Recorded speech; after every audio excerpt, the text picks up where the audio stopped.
ਪੰਜਾਬੀਆਂ ਦਾ ਕੋਈ ਕੋਟਾ ਨਹੀਂ ਸਿਆਸਤ 'ਚ।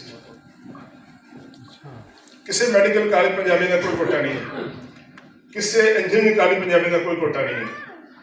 ਜਿਹੜਾ ਪੰਜਾਬੀ ਜਾਏਗਾ ਆਪਣੇ ਇਲਾਕੇ ਦੇ ਸਿਰ ਤੇ ਜਾਏਗਾ। 700-800 ਨੰਬਰ ਹੁੰਦੇ ਨੇ CSS 'ਚ, ਪਹਿਲੀਆਂ 10-15 ਪੋਜੀਸ਼ਨਾਂ ਸਾਨੂੰ ਕੰਪੀਟੀਸ਼ਨ ਲੜਨੀਆਂ ਪੈਂਦੀਆਂ ਨੇ। ਸਾਡੇ ਸਿੰਧੀ ਭਾਈ, ਸਾਡੇ ਬਲੋਚੀ ਭਾਈ 324 ਪੋਜੀਸ਼ਨ ਹੁੰਦੀ ਹੈ ਜੋ ਅਸਿਸਟੈਂਟ ਕਮਿਸ਼ਨਰ ਬਣ ਕੇ ਬੈਠੇ ਹੁੰਦੇ ਨੇ ਪੰਜਾਬ ਦੇ ਸ਼ਹਿਰ 'ਚ। ਸਾਡਾ ਕੋਟਾ ਕੋਈ ਨਹੀਂ।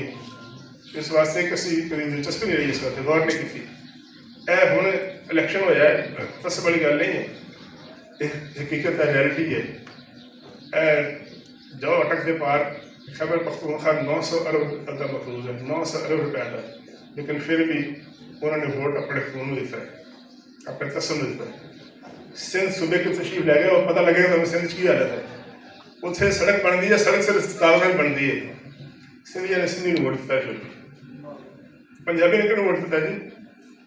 जो सब तो बेहतर सूबा है परफॉर्मेंस के लिहाज नाल, डेवलपमेंट के लिहाज नाल, ਅਸੀਂ ਕਿਹਨੂੰ ਵੋਟ ਦਿੱਤਾ?